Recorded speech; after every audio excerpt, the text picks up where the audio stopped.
note that this episode of Bits and Bricks contains instances of misuse of the Lego trademark, which must always be used as an adjective and never a noun.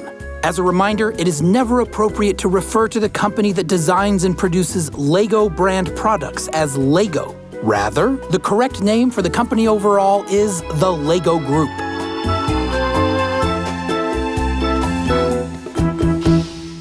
I hope that was severe enough. Was it severe enough? We get? Yeah, that was great, Ben. We got it. All right. On with the show. Bits and Bricks.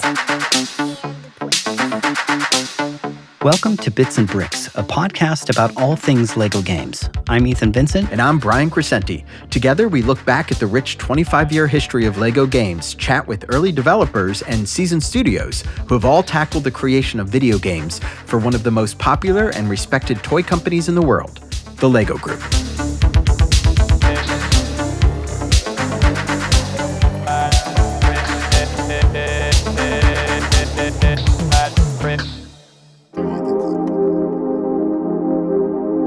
Hey, Brian. Hey, Ethan. I hope you had a nice summer break and got up to some fun things. Yes, man, it was so great spending time with family and just hanging out. But I did miss our little chats a little bit. Yeah, I did too. There's still so much to talk about in the world of Lego video games. We've really just sort of scratched the surface.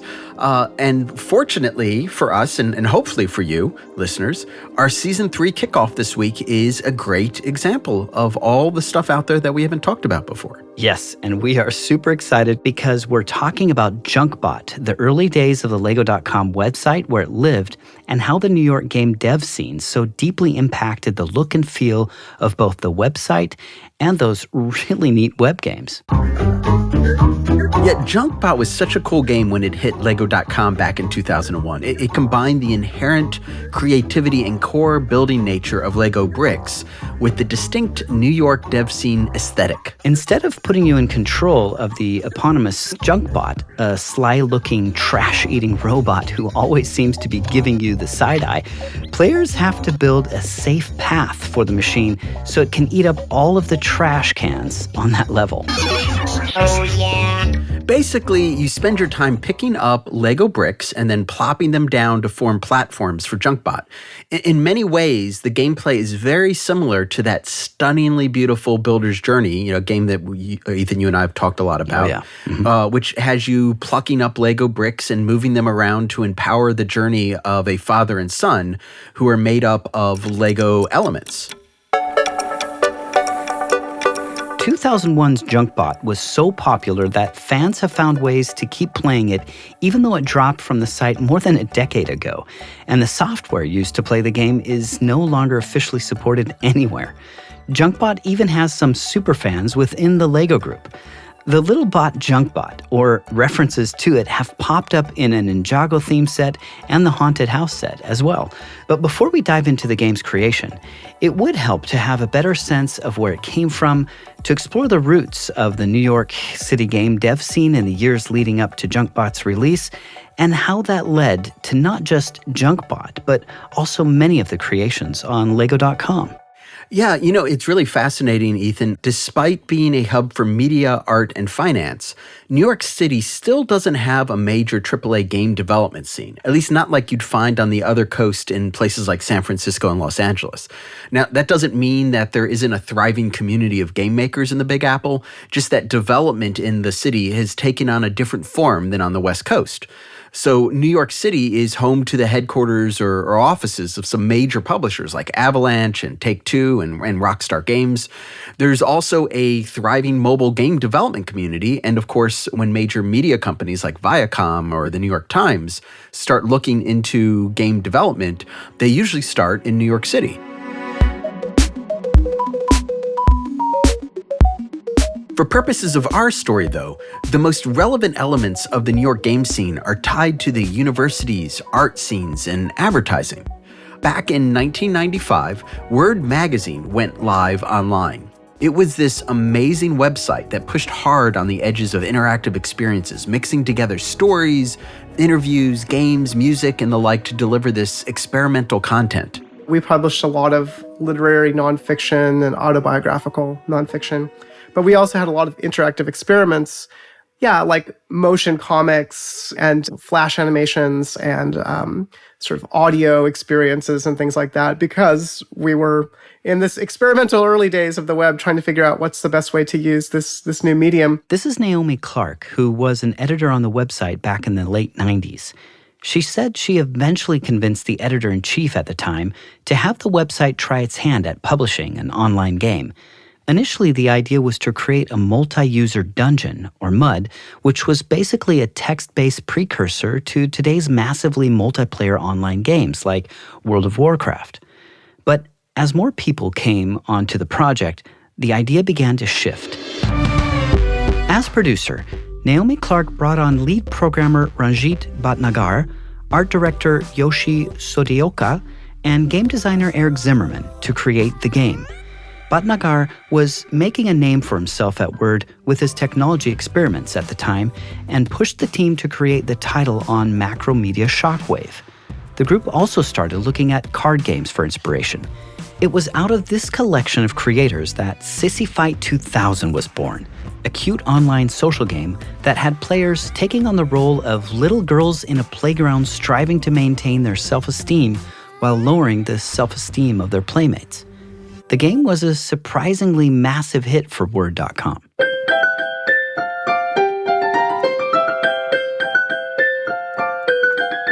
It got quite a lot of traffic. It has several 100,000 players, which was a lot for the time, comparable to some of the MMOs of the time, maybe because it was a free game, unlike those games. That was a big part of my resume when eventually Word.com closed down.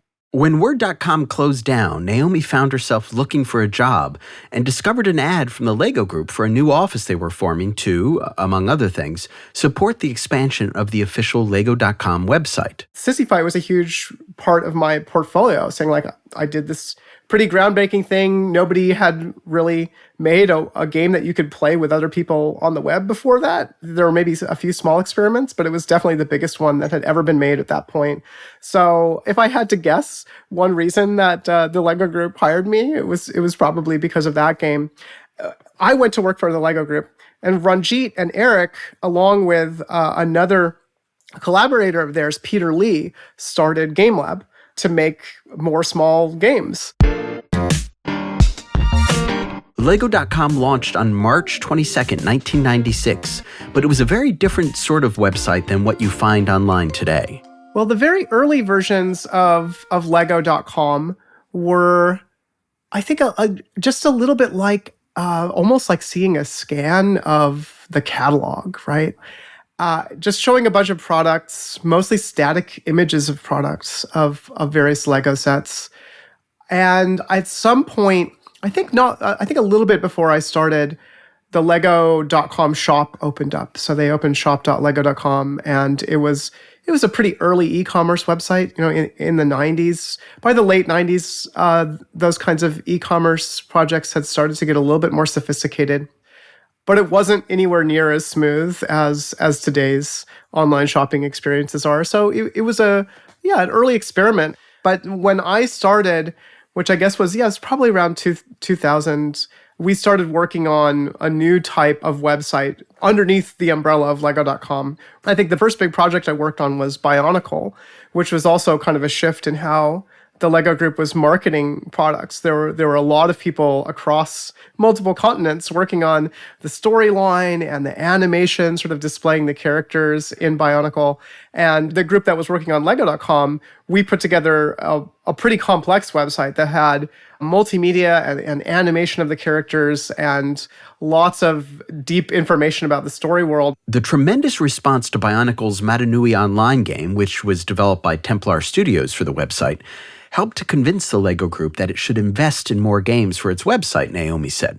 So we were excited about it, but we had no idea how big it was going to get. So I think the thing that really helped make more game projects on Lego.com was just the high quality of the first couple chapters of the Matanui online game.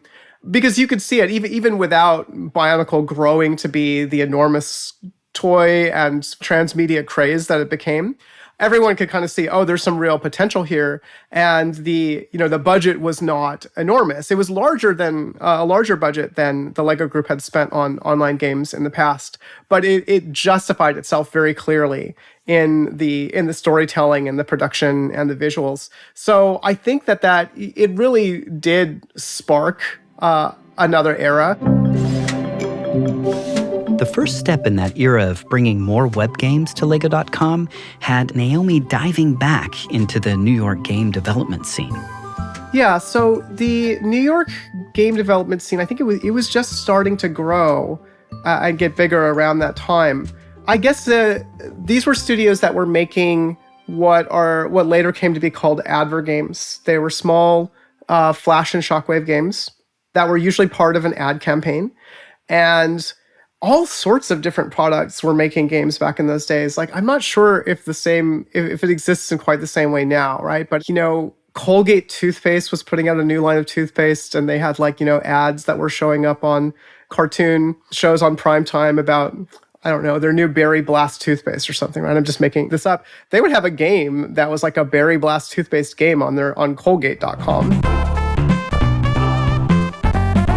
It was kind of a new trend, a new way of like I've been saying, creating engagement online. So the game studios in the New York area, New York is such an interesting, odd place for the game industry because we don't have very many large studios. I think like Avalanche Studios is maybe one of the only really big game production and development studios that has development right in New York City. But we've had a lot of smaller studios, in part because, you need less real estate in order to support a small team of developers of, between 10 and 20. And it was really because of this type of client work that game studios were able to do that companies like Gamelab that made Junkbot and Electric Fun Stuff, and then companies like Large Animal and Templar Studios, all of whom, worked for Lego at one point or another, were able to sort of spring up and support themselves and also work on their own independent project. It was a really fascinating confluence, right? Because it wasn't like working with an advertising agency where they were only doing work for hire. These were teams of people that had come together with a dream of making games and saying like, okay, we have our own ideas for games we want to make, and also we'll work with a variety of other people to realize their ideas for games. So there was a bit of a creative explosion or like, a Cambrian stew of people with interesting ideas who came from a bunch of different backgrounds, some of whom had worked on other kids or educational websites, some who were coming from other parts of advertising, all mixing together. And we were aware of these other companies, right? There were all of these people who happened to be in New York because that's where all of these experiments were happening. And we all rubbed shoulders with each other and worked with each other. And then the Lego Group started up a new office for Lego Direct in New York. And Brad Justice's idea was, hey, there are just tons of really creative people in New York. This is the heart of marketing. It's the content capital of the internet, at least in the United States back then. So he's like, we should have a base of operations here and really harness this creative power. And I think that that's where all of the this era of games really got its start. Back in 2000, when Word Magazine shut down and Naomi Clark found her way to the Lego Group's Lego.com, Eric Zimmerman teamed up with Peter Lee to form a new independent game studio called Gamelab. Ranjit Bhatnagar, fresh off his work on Sissy Fight 2000, joined the studio as the technical director, and Frank Lantz came on board as a designer. The studio would go on to develop dozens of games for brands as diverse as HBO, PlayFirst, Nickelodeon, and, of course, the Lego Group. They are probably best known for creating Diner Dash in 2003, which at one point was one of the most downloaded games of all time. Gamelab was a independent game studio. This is Eric Zimmerman speaking. Based in New York City that focused on online games and specifically games for a mass market. We were sort of an indie studio, but before indie games was a thing. The studio's first game, Blix, ended up winning an award at the 2000 Independent Game Festival, which helped bankroll Gamelab's new Manhattan office. The studio was just getting off the ground in 2001 when Naomi Clark reached out to Eric and his team at Gamelab. I saw this relationship that Lego Direct and the Lego Group had with Templar Studios making the Mont Nui online game. And I thought, I should really talk to my friends at Gamelab and see whether they could also work on some games, because honestly, Templar Studios had its hands full working on the Mont Nui online game and other projects. And so it was to the benefit of the folks working at Lego.com that there were more than one game studio in the New York area. So we started talking about doing games for Lego.com and looking for interesting opportunities. And that's really how the conversation started for Lego Junkbot, which was part of the first project that I got to run on my own that I was in charge of at Lego.com, was called the build section of the website. That connection between Naomi, Eric, and the rest of the Gamelab crew would eventually lead to a lasting relationship between Gamelab and the Lego Group, with the studio creating a dozen games for the website. But the first was perhaps the most memorable, Junkbot. The first step for Gamelab was to brainstorm ideas around both the brand and any particular direction they were looking for in a game, Eric said.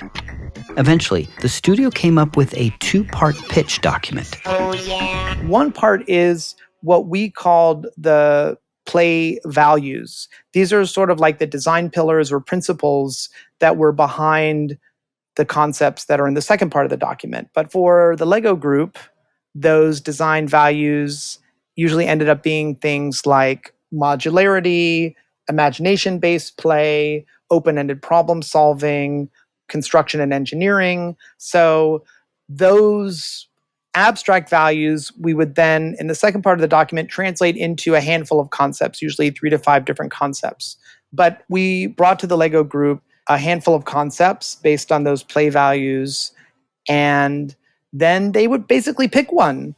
And from there, we would start prototyping. So we were very much a rapid prototyping design process. We often were proposing not genre-based games, but games with innovative play mechanics. That was kind of our signature approach as a design studio. We always wanted to invent new ways for people to play.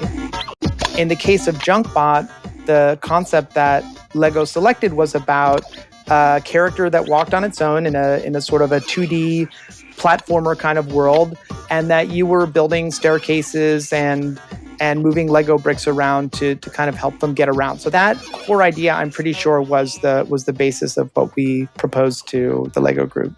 A big part of that initial pitch for what would become Junkbot was working to boil down the core conceit of Lego bricks and Lego play, Frank Lantz said. The idea of Junkbot comes from the core mechanic of you're going to build the level. So you're not going to control the character. So the idea is, what kind of game can you make that really embodies the fun of playing with Lego bricks? And so, let's do a platformer where instead of controlling the character, you construct the level. And everything else just flows from that core mechanic, right? That's the whole idea. It's like, okay, so once you have that idea, then you spend a lot of time on the basic controls of how you manipulate bricks, which is really non-trivial. Like that's a big part of Junkbot was figuring out how in this kind of 2D way can you make an intuitive and satisfying construction mechanic. So you're grabbing bricks and how do they respond and how do you pull a brick apart and how do you snap a brick in? And then kind of once we had that working, it was all a matter of level design. Now, how do you make levels around that are really interesting, and how do you explore kind of all the dimensions and figure out all the things that are interesting and cool to do with that central idea? One of the central issues the group had to solve was figuring out how to manipulate Lego bricks in a digital 2D environment, said Ranjit Bhagnagar. Lego wanted a game that really felt like playing with Lego bricks. So it was super important to us to have a game where there was a very satisfying feeling of taking apart and putting together models made out of Lego bricks. But of course, it also had to be a good game.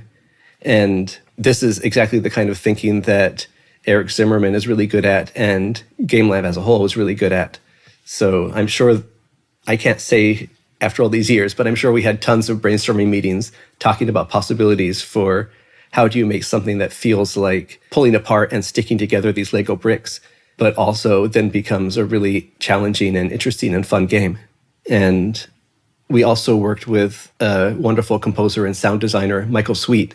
And I imagine he probably sent us dozens of different prototypes for the sounds of bricks clicking together and the sound of bricks being pried apart.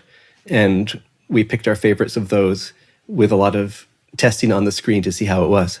Yeah, it was the central issue. And I think we spent a lot of time on it. This is Frank Lantz speaking. It was a matter of brainstorming different possible approaches and then a lot of prototyping.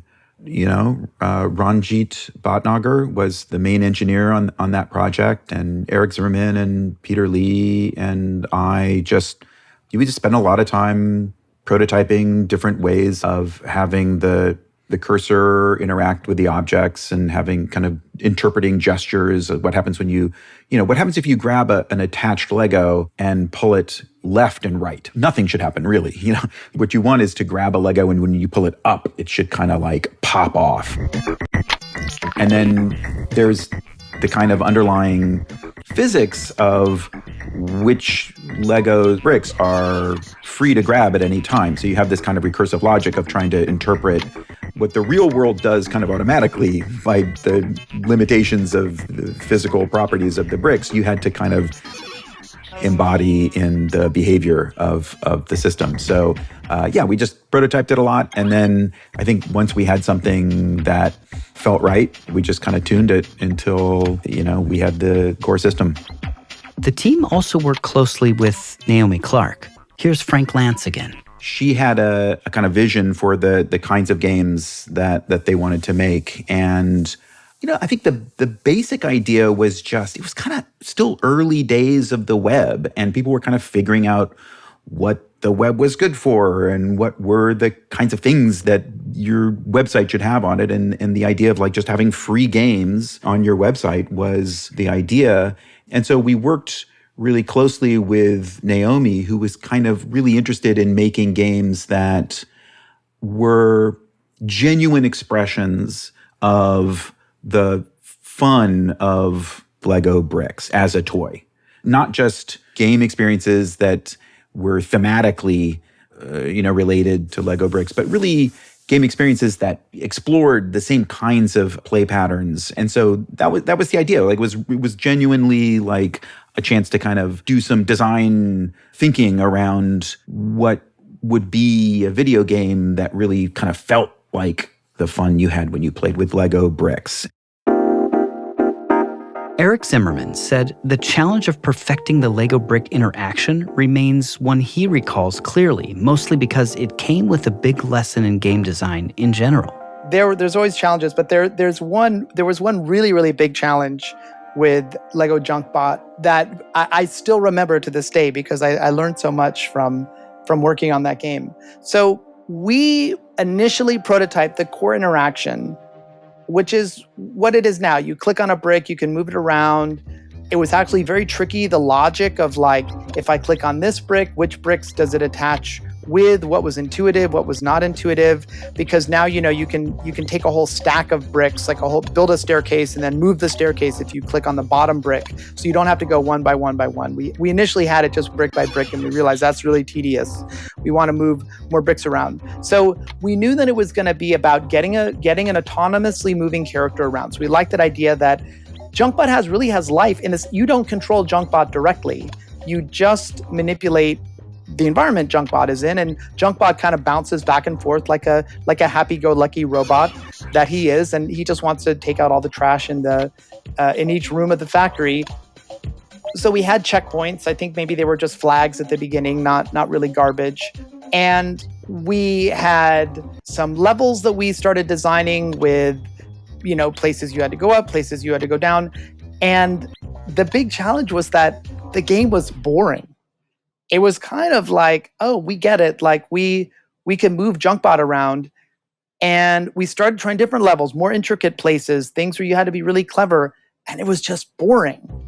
And we were actually terrified because we said, hey, we've exactly made the game that we said we were going to make, which is that there's an autonomous character walking back and forth, going up and down stairs, and you're building ramps and staircases to get over chasms. And we realized, like, it's fun for like 3 minutes and that's it. And we had a hard time making levels. We just had to add stuff to the game. We had to add obstacles, hazards, enemies, power-ups, and then the game started getting fun. But that really goes against a lot of common sense game design wisdom, which is that you need a fun core mechanic. Your game should be fun. The vanilla level of your game should be engaging and rich and replayable. And then you add special sauce, and that's the frosting on the cake. But in the case of Junkbot, and this is just that games are weird, and any rule of good game design you can always find exceptions to. In Junkbot, the frosting became the cake. So the special stuff that we were adding that was like the decoration, we'll add, that's what really made the game. And then we realized we actually don't need all of this in a level. We have, okay, let's add fans. Well, then let's add fans and then the flying enemy. And so you usually just needed 2 or 3 elements in different combinations. And then those combinations started to bubble out into interesting combinations that provided new challenges. So that was the big lesson of Junkbot. And I know that was in our thinking because we just thought, Lego Junkbot is not good, but Lego Junkbot with stuff is great. And so once we had that, at least in terms of the game design, things took off. What I love about that little lesson is that, it still goes against this deeply ingrained common sense wisdom for how you make a good game, right? Which is that you find a core mechanic and the core mechanic is fun. In this case, the core mechanic was conceptually interesting, but experientially lacking. I guess it's just like cooking, right? Sometimes you make a cake and it's so good you don't need the frosting, and other times the frosting makes the cake. So in the case of Junkbot, it was the frosting. Junkbot hit Lego.com in 2001 after less than half a year of development. And while it didn't land as a massive hit, it quietly built up steadfast popularity among site visitors. Well, I think not a whole lot of people were paying attention to it. This is Naomi Clark. Internal to the Lego group, right? Because the Junkbot's performance wasn't part of a marketing report that was part of somebody's bottom line trying to show how sales or marketing were doing for a product line, right? It was just a little educational experience. I would almost say it was a little bit like having a nonprofit or like it was as PBS is to the commercial television stations here in the US, that we were doing it for its own sake. And so there wasn't really anybody who was bothered by it and nobody who was super excited by it. It had kind of an enduring popularity. It wasn't the biggest, most heavily promoted thing on the website by any means because it was tucked off in its corner, but it had this very enthusiastic following because I think primarily it was a very high quality game and it was a challenging puzzle game that you had to think about that also had a cute cartoon aesthetic. So it had this mix of things that gave it staying power. Certainly one of the reasons for its success has to be the cheeky design of the Junkbot itself. Eric said Gamelab co-founder Peter Lee deserves credit for that original design. We ended up with a robot because we thought, okay, this character just walks back and forth. This is Eric speaking. So we don't want it to be, an animal or a person that might have complicated thoughts. Like it seems like it's just going on a program, right? But we ended up adding flourishes to the character and, a lot through Peter and his influence on the game. For example, when Junkbot gets to a trash can, Junkbot eats the entire trash can. Oh, yeah. Opens up and just swallows it whole. And there's just funny little things like that it starts feeling absurd. It's like Junkbot's almost trying too hard in his job. Don't eat the trash can too. Oh, well. And there's little sounds that Junkbot makes. There's cutscenes, especially in the sequel to Junkbot. There's even more cutscenes, but we tried to add those little flourishes of content around the game for the character. But there's a kind of mischievous playfulness to Junkbot. I don't know what it is. It's I guess there's a sort of R2-D2 like cute robot pet appeal to Junkbot. Junkbot's lasting appeal is evident in a number of ways, including the fact that every so often it pops up in other LEGO Group products. More immediately, though, the game's success helped to prove that games on the Lego.com website were a good idea. It's certainly a part of why we kept doing more games with Gamelab. This is Naomi Clark speaking. But as far as the aesthetic of Junkbot and the face of Lego.com, I think Junkbot was definitely an attempt to make a character and a little digital experience that captured the web aesthetic of the time, right? So it's pixelated. It has a lot of pixel art. And that's something we certainly used in more games going forward, in part because I think it makes a very nice marriage with Lego bricks and Lego products in general. The game's enduring popularity was in some ways fueled by the sequel, Junkbot Undercover, which hit in 2002, but also can be found in the fact that it was a fun and funny play experience. I think part of the secret is that we set out to make a game that was not just for kids, not talking down to kids, right? We were making a game that would be genuinely fun and challenging and interesting for adults. But we were making a game that was all about putting bricks together and figuring out what you can do with those bricks. And then there were just a bunch of other design touches that, we took really seriously every aspect of the game. One of the designers, Frank Lance, likes to talk about how Junkbot has great failure states. That was really important, and we spent a lot of time on Junkbot dying. And I think that's something that maybe kids did not get to see that often in games that were presented to them, right? Like, there are all sorts of hilarious ways that Junkbot dies, and it's okay because he's a robot and he gets back up and goes on, but he gets electrocuted, he gets fried into little bits, like all sorts of bad things happen to Junkbot, and he gets up and keeps going.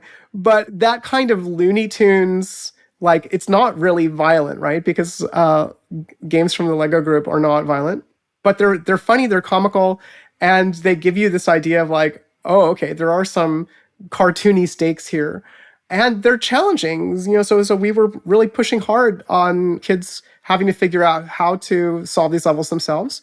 And I don't know, I just think the character design, which is largely the work of Peter Lee, ended up being so charming. I fell in love with Junkbot, early on in production, because he's a spunky little robot who can't, he can't really do all that much. He's not super powered. He just likes to eat trash. And that's something that kids find funny too, right? That adults can appreciate. He's a robot whose goal in life is to eat trash. Eric Zimmerman said that all of the work the team put in trying to boil down the experiences of playing with physical Lego bricks contributed to the game's success. There's something when you are starting a new design problem and you're really having to figure out, how are we going to do this? How are we going to translate playing with Lego bricks into a video game? And I think that we actually spent a lot of time on Junkbot iterating on that idea and trying to figure it out. And we sort of nailed it. Like, I think we just did a really good job of translating certain aspects of the kind of modular construction-based play to Junkbot. And we, maybe on some of our other games, we went farther afield and explored other aspects of building with Lego bricks. Junkbot was not tied to a particular property, and so we had sort of creative license, and we ended up making this fun character, Junkbot, which didn't, wasn't tied to the Lego universe in a way. And I'm not saying that that's better or worse, but maybe that actually helped the game stick out in people's memories because it felt more like it had its own identity. And this is kind of the interesting paradox of advert games, right? That you can make a game that you think, oh, this game is promoting this particular product line, but it turns out, maybe with Junkbot as an example, that trying to do something a little bit more inventive in terms of the intellectual property, inventing a new intellectual property, but within the brand of the Lego group, sticks in people's minds more. Of all the games he worked on, Ranjit Bhatnagar said that Junkbot remains his favorite. I thought we did a really good job of making the feel very Lego-like, with the ability to take things apart, put them together in a fairly free-form way, but still have goals to play the game. And the game as a whole was both cute and fun. Something I actually wanted to bring up was we had a leaderboard on the site where the basic idea of the game is that in each level of the game, you have Junkbot, our protagonist, who is a little robot who walks around autonomously. You don't control him directly, but he turns around if he runs into an obstacle he can't handle, or he'll walk upstairs if you build stairs for him. So there's Junkbot and there's a goal, and you have to take apart his environment, which is made entirely out of Lego bricks, and put it back together in a way that he can reach his goal. And the way the scoring works is the fewer moves you can do, the less change you make to the environment, the better your score. So it's kind of like golf, a low score is better. And we had an online leaderboard on the site where if you are able to solve a level in fewer moves than anyone else ever has before, you can put in your name and it'll show up on the leaderboard. And that was actually a really fun part of the game for me.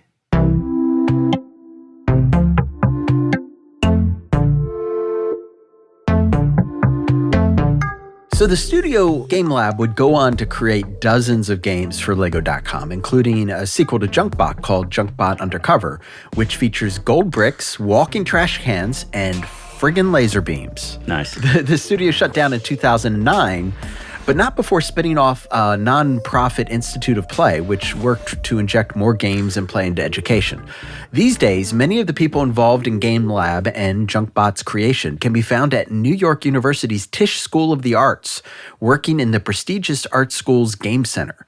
Eric, Naomi, and Frank all teach at NYU Game Center, where they apply lessons learned working on games like Junkbot to developing tomorrow's game makers. Now, you taught there as well briefly, too, didn't you, Brian? I did. I actually taught a game journalism class, and it was a ton of fun. That's cool. Well, I kind of would love to circle back to something you mentioned early or at the top of the podcast here about Lego Builder's Journey. And I think the obvious question we both had early on was if there was a connection, right, between Lego Junkbot and Lego Builder's Journey, you know, that concept of incorporating creative digital building with these, you know, matching Lego brick clutch sound effects and using that as kind of the key feature in the gameplay experience. And it reminded both of us of the gameplay mechanics that are involved in Lego Builder's Journey.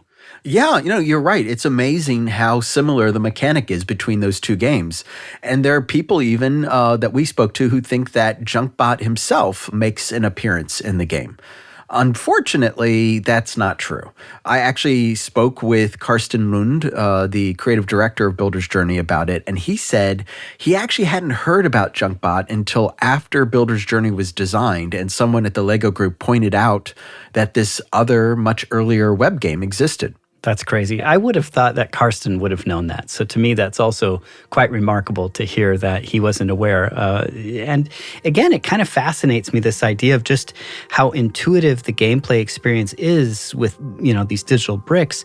And when you have Junkbot, you know, kind of walking back and forth and waiting for you to build this clear path with Lego bricks for him, I think that is actually something that many game designers and early visionaries had in mind when they thought about building with Lego bricks digitally. This idea of giving it some kind of function, some kind of gameplay experience.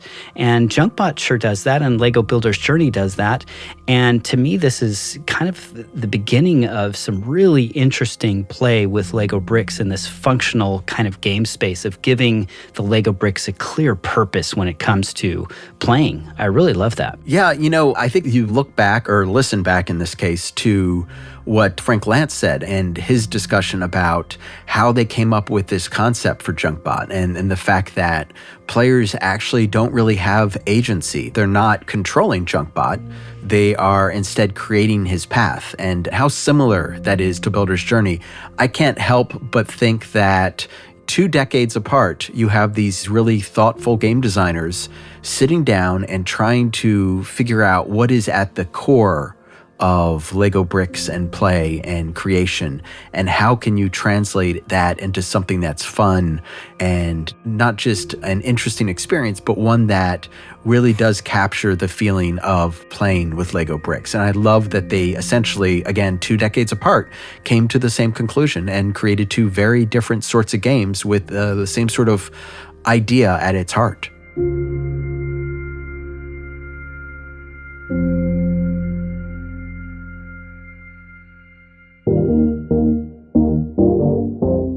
Bits and Bricks is made possible by Lego Games. Your hosts are Brian Crescente and Ethan Vincent. Producing by Dave Tack. Our executive producer is Ronnie Scher. Creative direction and editing by Ethan Vincent. Research and writing by Brian Crescente. Art direction by Nanan Lee.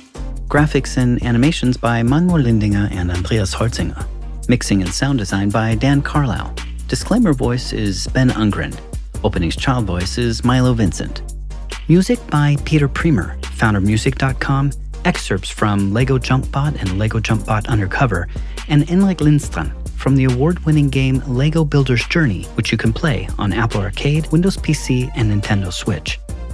We'd like to thank our participants, Rajit Bhatnagar, Naomi Clark, Frank Lantz, and Eric Zimmerman. We'd also like to thank the entire LEGO Games team. For questions and comments, write us at bitsandbricks@lego.com. That's bits, the letter N, then bricks at lego.com. And as always, stay tuned for more episodes of Bits and Bricks.